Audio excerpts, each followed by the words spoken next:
Presque 10 minutes, on a moins 24 degrés sur Sainte-Marie. La semaine passée, dans l'actualité, je vous dirais jeudi en fin de journée, il est paru une nouvelle qui concerne les paramédics associés à la FTQ. Les techniciens ambulancières de certaines régions du Québec qui sont représentés par la FTQ, ils sont 1000 au total.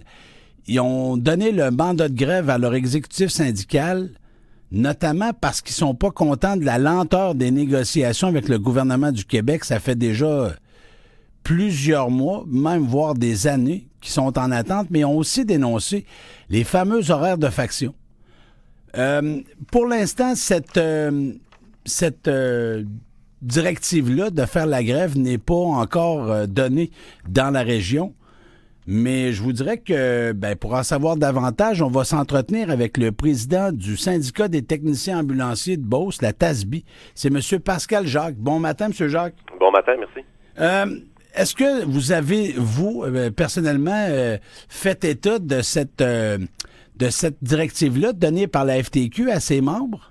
Non, nous, on a pris connaissance, effectivement, de la publication de la FTQ. D'ailleurs, on leur donne tout notre appui là, en lien avec les horaires de faction et ce qui nous verbalise en lien avec les lenteurs. C'est ce qu'on constate, nous aussi. Par contre, nous étions en rencontre, nous, le 5 janvier, et aujourd'hui, c'est avant-midi, on est en rencontre également, là, et par la suite, l'exécutif va devoir se positionner. Qu'est-ce qu'on fait avec cette négo-là qui avance à pas de tortue? Et bientôt, là, on va être dans le mur, Jean-François, avec cette négociation-là. Ça fait 2 ans qu'on a déposé des demandes.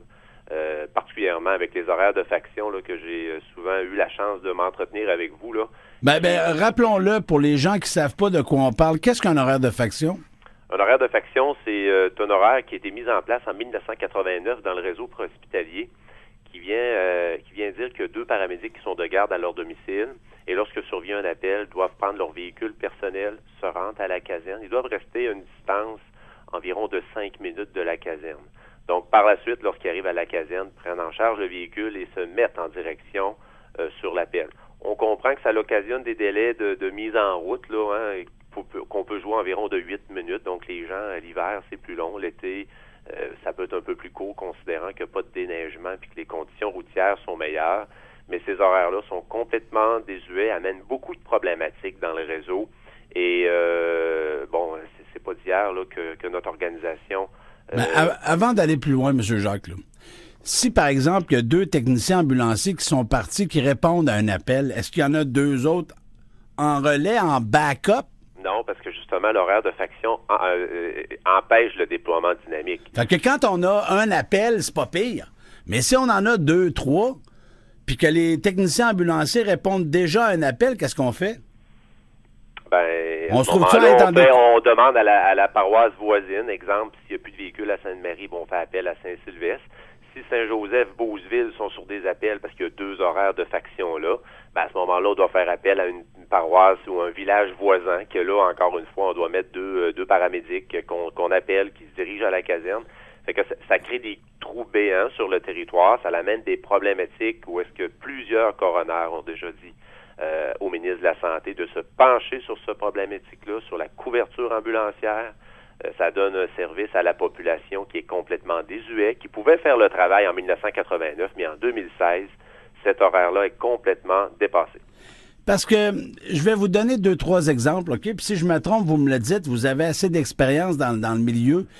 Quand il y avait eu le gros accident impliquant 2 jeunes hommes à Scott au mois d'août, là, Pedro Ovalle-León, qui a reconnu sa culpabilité dans ce dossier-là, là, oui. C'est vrai que le premier véhicule ambulancier qui est venu en entraide à ces enfants-là venait de Lévis? Effectivement, que les véhicules, je ne sais pas de quelle façon ils ont été déployés, là, mais c'était Saint-Sylvestre, qui est un horaire de faction, qui est nos confrères qui sont juste voisins de Sainte-Marie. Saint-Sylvestre, ça prend au moins 12-15 minutes de descendre.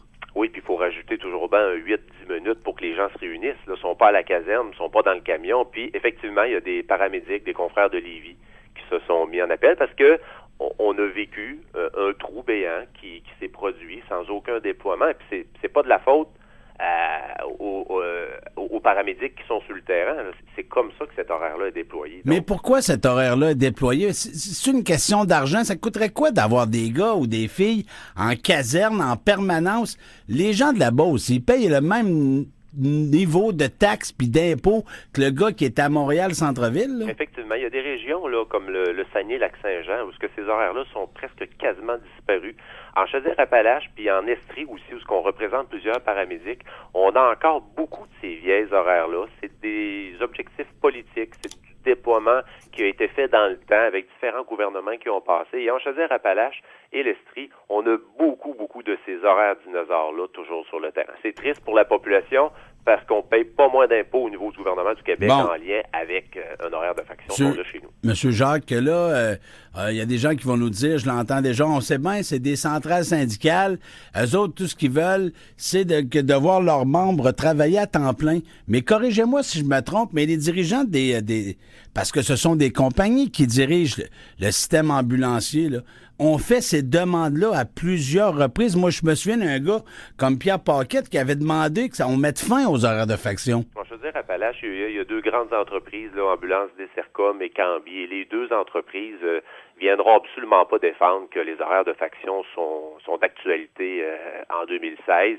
Ils font les mêmes demandes que nous, que ça amène beaucoup de problématiques opérationnelles. Là, on parle du déploiement du service, mais au niveau des opérations pour ces entreprises-là, il y a beaucoup de contraintes, beaucoup de complications, et on sent que le ministre là, est très loin de tout ça, et le service préhospitalier pour lui au Québec, là, c'est pas mal à la dernière ligne de ses priorités, là, et c'est triste de constater ça. Mais là, je veux juste faire un retour là-dessus. Votre centrale syndicale demande de mettre fin aux horaires de faction. Les deux entreprises qui font le service ambulancier demandent de mettre fin aux horaires de faction. Il y a 4 ou 5 rapports de coroner qui disent qu'il faut s'attaquer à ça parce que les citoyens de la Beauce sont en découverture de services à quelques occasions. Il faut s'attarder à ça. Il y a eu des morts. Hein? On est d'accord avec ça? Il y a eu des morts parce qu'on avait cet horaire-là. Qu'est-ce que ça va prendre aux ministres pour qu'ils réagissent puis qu'ils comprennent que ça n'a plus de bon sens, les horaires de 89 en 2017? Et le pire, Jean-François, c'est que ce qu'on vit depuis 2 ans, là, depuis qu'on négocie, ça fait 2 ans qu'on a déposé nos demandes et on est toujours au même statut. Là, on n'a aucune réponse, on est face à un mur de même cela. On négocie avec les entreprises qui, eux, tentent de bien d'accrocher le normatif puis s'acheminent très bien. Mais lorsqu'on vient parler du monétaire, une entreprise ambulancière n'a pas le pouvoir de décréter un ajout de véhicule ou un retrait de véhicule. Ça vient vraiment du ministère de la Santé et des Services sociaux de par les CIS. Et malheureusement, ils n'ont aucun pouvoir d'ajout ou de retrait, cela dit. Jean-François, ça fait déjà 2 ans qu'on négocie. Là. On a pas mal tout attaché notre normatif avec nos associations des entreprises ambulancières, mais le ministre est complètement détaché de cette négociation-là en disant, écoutez, les entreprises, organisez-vous avec vos paramédics pour attacher vos contrats de travail et on va leur donner tous les outils qu'il faut pour travailler puis aller de l'avant. Mais ce qu'on constate, là, c'est que c'est complètement débarrassé du ballon et que là, on est face à un mur. Et depuis 2 ans, là, nos demandes ont été déposées en décembre 2014. On est sans convention depuis mars 2015 et ça fait partie de nos demandes prioritaires, la bonification des horaires qui sont en surcharge. Mais il ne faut pas oublier un élément aussi dans ce dossier-là. La population est vieillissante.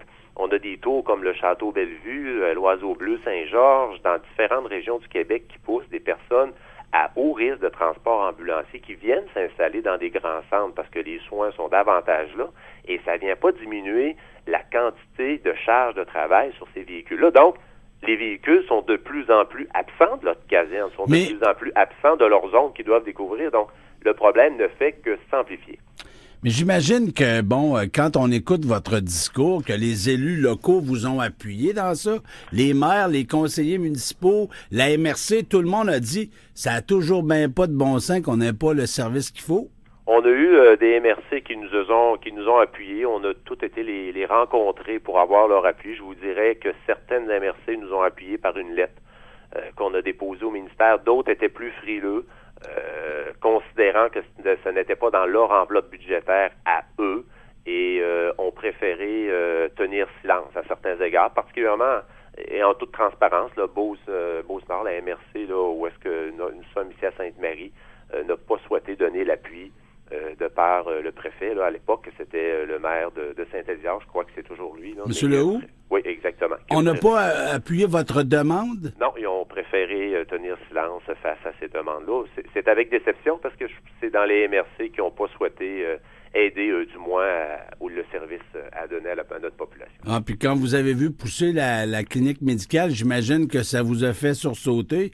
On veut accueillir des médecins, mais quand vient le temps de donner le transport ambulancier, on veut même pas vous appuyer dans vos demandes. Oui, ça a été accueilli avec beaucoup de déception de la part de l'organisation et des paramédics de la région. La question que je me dois de vous poser ce matin, c'est est-ce que vous allez emboîter le pas au mot d'ordre de la FTQ? Ce matin, nous sommes en rencontre avec les employeurs pour rattacher final. En après-midi, on est en rencontre spéciale et ce n'est pas impossible que le réseau ambulancier de Chaudière-Appalaches et de l'Estrie déclenche une mesure de débrayage, de grève ou de pression à mettre sur le ministre. Évidemment, historiquement, depuis 25-30 ans, jamais qu'on va prendre notre population en otage. Elle nous a toujours appuyés, elle nous a toujours aidés dans la progression de nos dossiers. C'est évident que 100% du service à la population soit toujours présent. D'ailleurs... mais vous êtes tenu par la loi au service essentiel? Exactement. Donc, lorsqu'on déclenche des mesures de mobilisation ou de grève, il faut se présenter devant les conseils des services essentiels. Vous allez mettre des culottes de clown? On voudrait faire des choses qui toucheraient peut-être plus le ministre, là, parce que les culottes de clown à Montréal, nos policiers, on les voit pendant 3-4 ans, puis ça n'a pas l'air à fatiguer beaucoup de personnes, mais c'est évident qu'on dévoilera pas les mesures qu'on ferait ici ce matin, là, publiquement, mais c'est définitif qu'on va tenter de mettre du sable dans l'engrenage pour que, finalement, le ministre de la Santé puisse se baisser des yeux vers ces paramédics qui sont un service important à la population. Ben, je comprends aussi que vous allez d'abord aviser vos membres, mais quand ça va être fait, on peut-tu se reparler à la radio? Évidemment, cette semaine, c'est une grosse semaine pour l'organisation, donc on se met au travail très tôt ce matin. Je suis en communication avec toi, Jean-François, puis on s'en va immédiatement en rencontre spéciale. On aimerait ça avoir un suivi, nous autres. Vous allez en avoir un, c'est sûr. Pascal Jacques, merci beaucoup. Merci. Bonne journée. Pascal Jacques, c'est le président de la TASBI.